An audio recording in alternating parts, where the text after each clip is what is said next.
ఎక్కడ పెట్టింది పిల్లల్ని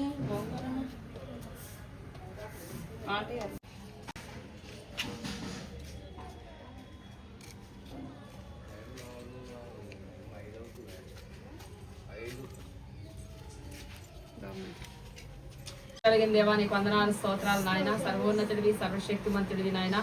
యేసయ్యా నీకు వందనాలు చెల్లిస్తున్నాం. మీ యొక్క ప్రభా మోషే యొక్క గృహంలో చేరి ఈ రీతిగా ఈ పండుగ సమయాల్లో అయా ఈ కేక్ కట్ చేస్తుండగా ఆశీర్వదించండి. బిడ్డకున్న పరిస్థితిని బట్టి తండ్రి మరి నాయన ఈ రీతిగా అయినా మీరు అవకాశం ఇచ్చినందుకు స్తోత్రాలు. రానున్న దినాల్లో బిడ్డ మరి ఎంతగానో దీవెనకరంగా ఉండాలి, ఆశీర్వాదకరంగా ఉండాలి, ఆరోగ్యంతో ఉండాలి, అది ఇంకా ఘనముగా మహిమపరిచినట్టుగా ఆవిడకి ఆర్థిక ద్వారాలు తెరవబడాలి. ఆవిడను ముట్టమని ప్రార్థించాలి, స్వస్థత అనుగ్రహించండి.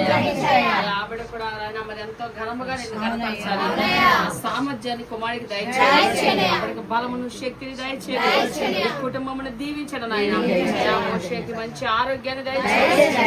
కొత్త సంవత్సరంలో నూతన క్రియలు ఆవిడ జీవితంలో మీరు జరిగేదాన్ని బిడ్డలనిద్దరిని కూడా మీరు దీవించండి.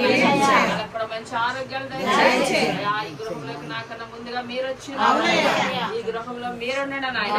నెమ్మది శాంతి సమాధానము దయచేయాలి, కుటుంబంలో ఏకాత్మ దయచేయాలి, సన్నిధిని ఎక్కువగా అనుభవించగలిగిన కృప దయచేయాలి, నీలో ఫలించే అనుభవాలు దయచేయాలి. ఒకరినొకరు అర్థం చేసుకుంటూ అయా ఎక్కువగా నీతో సమయాన్ని గడిపే మనసుని వారి దయచేయండి. మరి అలాగే ఆ కుమారుడు కూడా ఏదైనా పని పాటలు చేసుకోవాలంటే ముందుగా ఆరోగ్యం ఎంత అవసరం, ఆరోగ్యాన్ని దయచేయండి. మన పాపాలు పరిహారింపను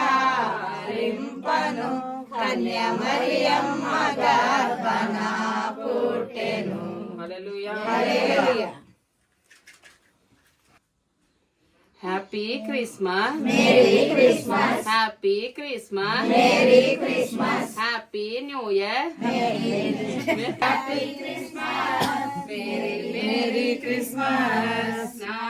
యేసురాజు నాకై పుట్టిన రోజు, యేసురాజు నాకై పుట్టిన రోజు.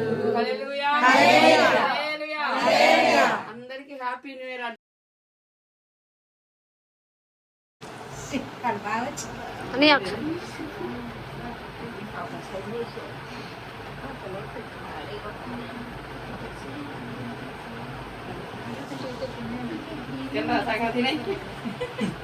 ఇప్పుడు దాకా ఆయన ఉన్నారండి, కాచాల్లో ప్రార్థన చేయించుకుందామని.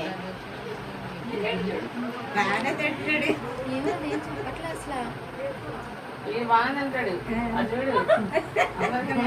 బట్టలు బాగానే కడుతున్నావురా.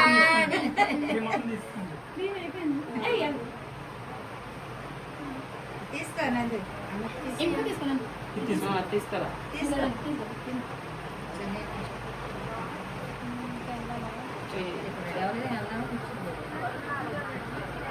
చూడండి అమ్మా.